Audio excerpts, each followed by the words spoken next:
Assalomu alaykum qadrli kanalimiz a'zolari, mehmonlari. Xo'p, bugungi video darsimizda kompyuterga o'rnatilgan Windows operatsion tizimi haqida gaplashamiz. Demak, bu kompyuterga o'rnatilgan qurilmalar va dasturiy ta'minotni bilib olamiz.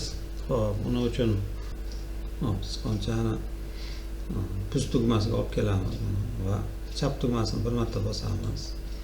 Hop, etüt kompyuterga chiqamiz. Mana etüt kompyuterga va sichqonchani o'ng tugmasini bosamiz bir marta va bizda svойство chiqadi. Mana svойствоni chap tomonidan bir marta bosamiz, sichqonchani chap tomonidan. Xo'p, bu birinchi usul. Xo'p, yana bitta usulimiz bor. Xo'p, agar Windows 11 o'rnatilgan bo'lsa, unda xuddi shu pust ustiga kelib sichqonchani olib kelamiz va xuddi shu pust ustida sichqonchani o'ng tugmasini bosamiz. Demak, bizda sistema yoki tizim degan bo'ladi. O'zbekchada shuni tanlaymiz. Sichqonchani chap tugmasini bosamiz.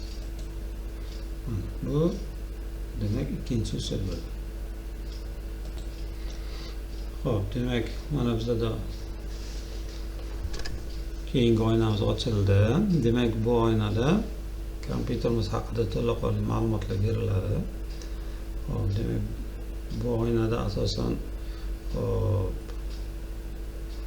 kompyuterimizga o'rnatilgan Windows operatsion tizimini versiyasini ko'rishimiz mumkin. Masalan, Windows 10 Pro versiya va nechinchi seriyaligi, masalan, 21H2 qachon o'rnatilganligi hokazo Windows va tepada shu qurilmani tarmoqdagi nomi, mana qurilmani nomi va kompyuterimizdagi markaziy protsessor, ya'ni BIOS haqida ma'lumot olishimiz mumkin.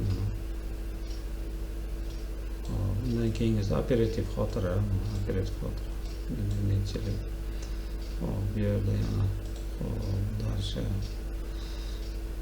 qo'shimcha ma'lumotlar yana beriladi. Xo'p, undan keyin bizga eng kerak bo'lgan yana 64 bitlik operatsion tizim ekanligi mana.